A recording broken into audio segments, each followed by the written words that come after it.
Oi, eu sou a Rafa. No último vídeo a gente acabou falando sobre velocidade, sobre preenchimento, sobre muito ritmo, pressa, correria.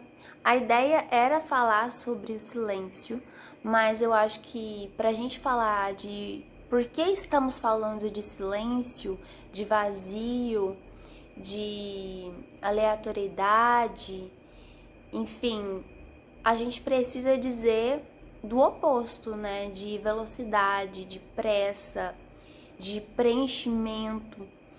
E para começar esse vídeo, eu vou falar uma frase do Manuel de Barros que eu li e eu achei muito interessante porque fala muito desse assunto, né? A mãe reparou que o menino gostava mais do vazio do que do cheio. Falava que os vazios são maiores e até infinitos. E é isso, gente, o vídeo é sobre isso. A gente reflete tanto, né, numa era da técnica, que é o que a gente vive, que é o que a sociedade vive. A gente tem muitas demandas e no último vídeo a gente falou justamente sobre isso, sobre essa correria, sobre esse atraso, sobre esse tempo que tá extremamente acelerado e que muitas vezes a gente não tem, de forma muito institucionalizada, né? A gente não tem tempo, por estar vivendo desse modo, de parar para refletir sobre o nosso próprio labor, sobre as nossas atividades, né? Aquilo que a gente investe nosso tempo e a nossa energia. Obviamente, aqui eu estou falando isso, mas é no sentido de todas as atividades, né? A, a respeito das relações, a respeito do cuidado consigo, a respeito de trabalho, a respeito de estudo, a respeito de muitas coisas. A gente opera muito numa lógica impessoal, que é um caminho linear, então assim, a gente vive essa linha reta de forma geral, né? Eu tô falando a gente como um todo, a gente vive esse caminho reto, essa linha reta, que envolve essa correria, que envolve essa linha até do desenvolvimento da vida, né? Nasce, cresce, estuda, trabalha, casa, tem filhos, envelhece e morre. Essa linha reta dessas prescrições que são prescrições sociais, desse ritmo que é um ritmo que a gente se insere e que é muito difícil sair dele.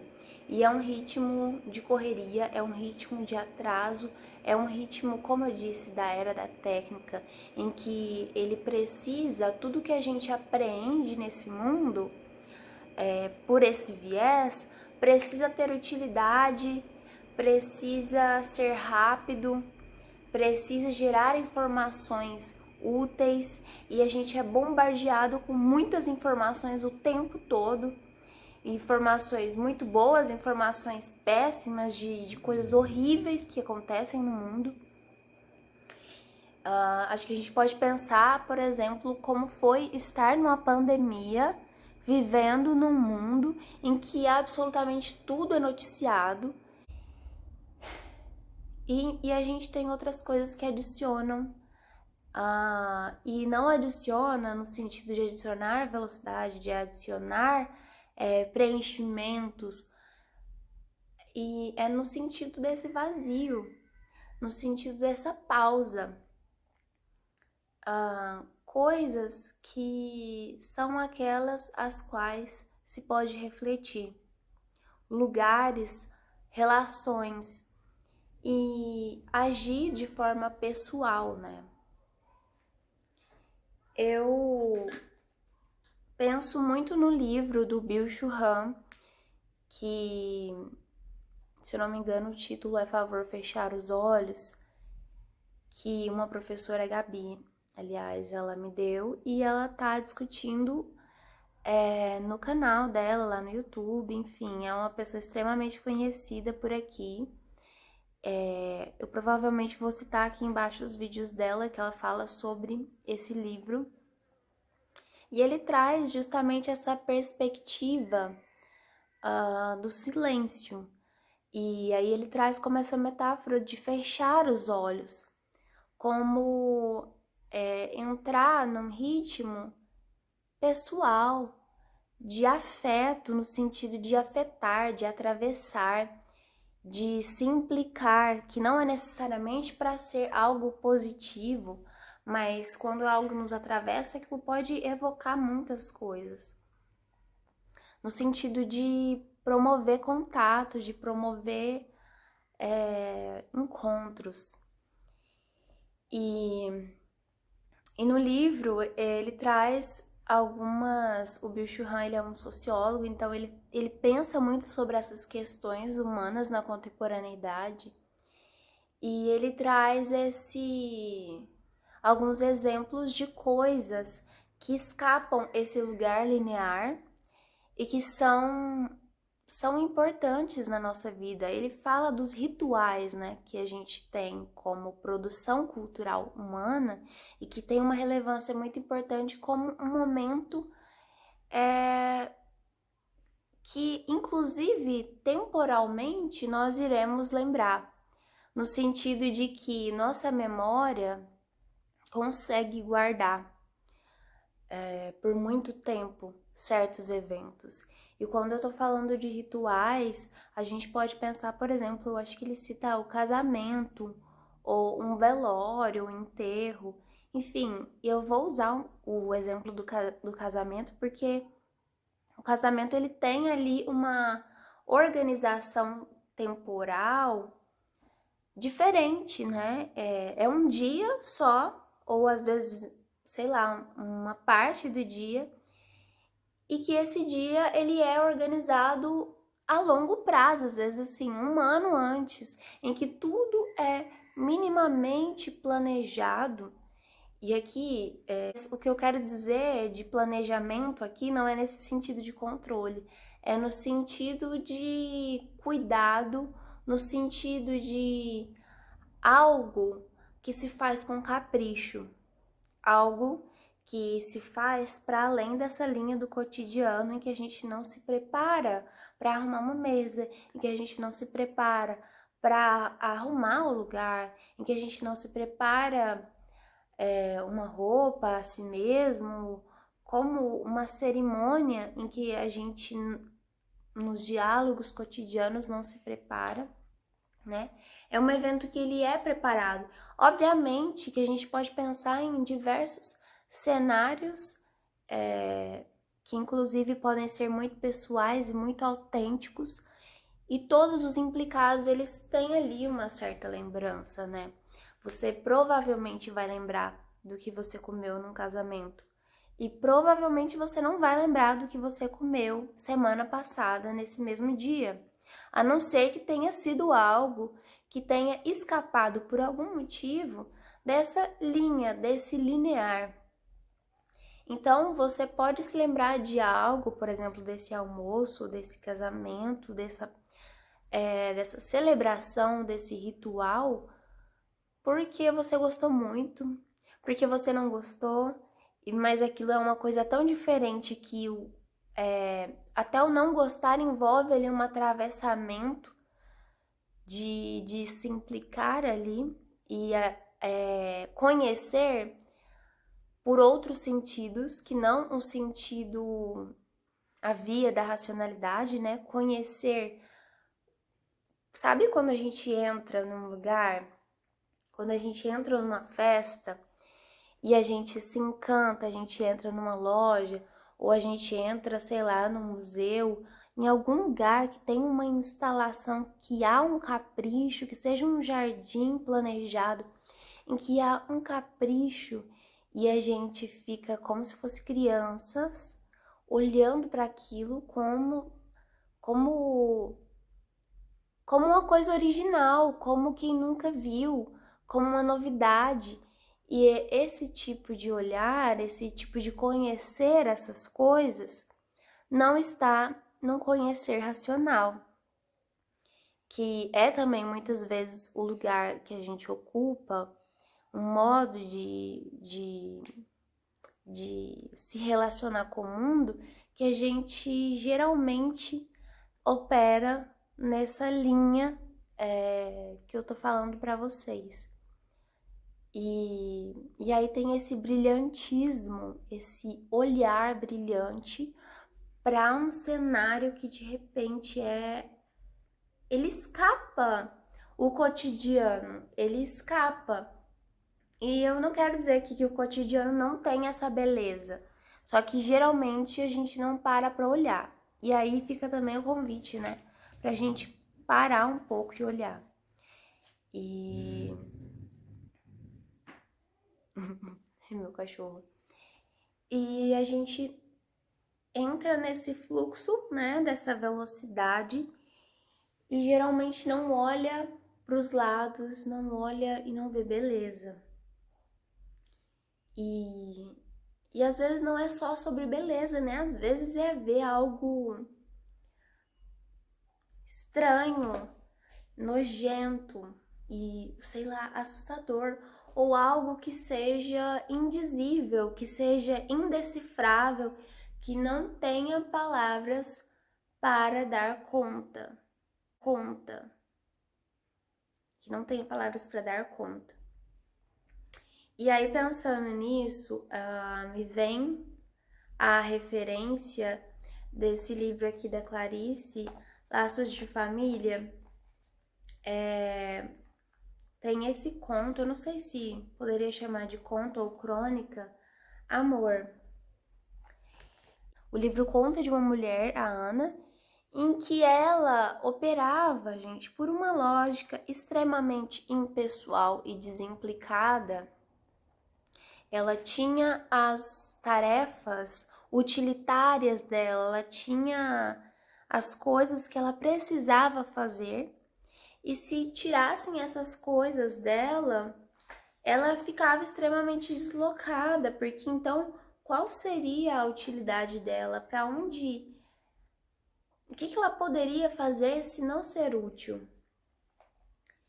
E o tempo todo ela buscava, né? Quando os filhos, o marido não estavam e ela não estava fazendo algo, aquele vazio, aquele silêncio gerava um incômodo para ela, em que ela imediatamente buscava fazer algo. E ela não refletia sobre esse algo que ela estava fazendo. Era um modo realmente institucionalizado de fazer as coisas, em que ela operava, em que ela funcionava. E ela, de repente, ela entra num bonde e ela vê um cego mascando chiclete. E aquilo assim para ela foi tipo, como assim? Como assim? Como assim? E aí ela, de repente, ela aprendeu algo, tipo assim, bateu uma realidade nela de algo que ela nunca tinha pensado, de como ela não estava ali implicada na vivência dela, de como ela não estava no modo pessoal. E aí ela se choca, tipo assim, como um cego masca chiclete. Tipo,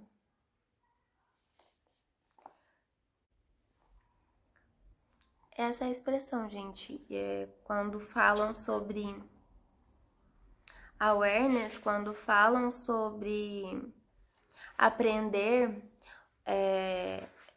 ver, um ver que não é com os olhos, um ver que é com os sentidos, é aquela coisa da fenomenologia que a gente está falando de algo que não passa necessariamente, mas pode passar pela racionalidade. E aí, retomando essa ideia de era da técnica de velocidade, a gente muito influenciado pelo cartesianismo, né, do Descartes, em que ele fazia aquela divisão mente-corpo, a gente dividiu muito essas duas coisas que são humano. Isso é humano. O corpo que você tem é você também.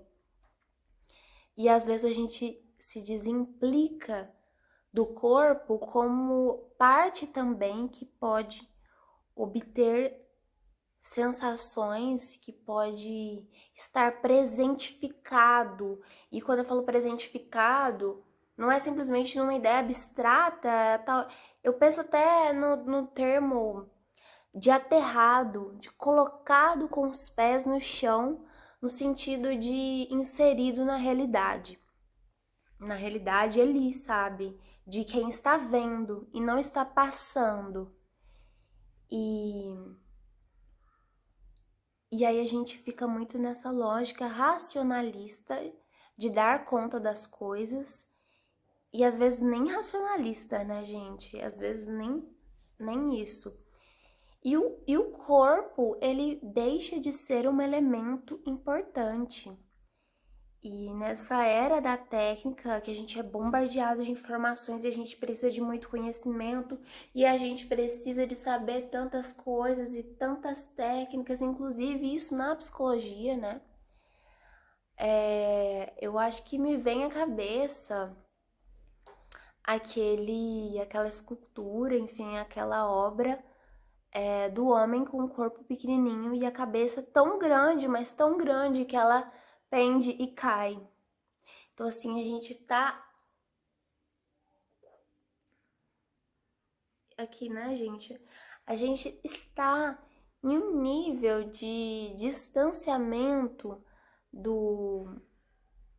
das sensações, de outras formas de experimentar, de outras formas de descobrir, de conhecer, de um conhecer que não é técnico, que não é formal. É dessa forma que se conhece. Que é difícil, a gente é um bando de humanos de cabeça gigante, assim. Se fosse representar, tipo, o que é um humano? É aquilo que dá conta de contar, né? E a arte como um elemento que tem esse papel de dizer essas coisas que a racionalidade não dá conta de dizer. De pensar não, né? De aprender, porque aí a gente elabora por vários lugares. Tipo, compreensões, formas de conhecer que são da experiência, que são diversas. E aí, o convite ao silêncio, à pausa, pode ser muitas coisas, né? Concluindo, né, o convite a esse silêncio, o convite a essa pausa, pode ser literalmente o ócio, pode ser o que você talvez iria chamar na sua casa de procrastinação, depois de ter trabalhado mais do que 8 horas por dia e ter descansado um final de semana e achou que isso é uma procrastinação do caralho. Acho que também pode ser se implicar, né? Olhar, dar a oportunidade de olhar o novo como novo, né? Que é uma frase muito da fenomenologia, eu não sei exatamente qual a referência, mas se eu souber eu vou colocar aqui. E de olhar esse novo como novo, de olhar como criança, de olhar com curiosidade, de conhecer, de experimentar, de silêncios, de pausas desses ritmos, de sair dessa velocidade e tentar coisas novas, de tentar formas novas de fazer as coisas que façam sentido ou que talvez não façam sentido. E aí também é uma coisa, né, o aleatório, o inútil. Tipo, qual é a utilidade da arte, gente? Qual é a utilidade da arte? Ela não tem utilidade no mundo em que é isso que se espera. A arte, ela não tem utilidade. A filosofia não tem utilidade. E aí, o quanto essas coisas, elas são relevantes, o quanto elas expressam, o quanto elas dão conta das coisas por outras vias. E eu espero que vocês apreendam de alguma forma o que eu falei hoje, porque foram muitas coisas e eu tô falando de um outro lugar que não é simplesmente de um lugar racional. Então, é isso aí, gente. Comentem aí o que vocês pensaram sobre isso, né? Porque ficou essa carência de como nós vamos pensar sobre o silêncio no último vídeo. Mas esse é um assunto inesgotável, inesgotável, e eu espero que a gente continue conversando sobre ele.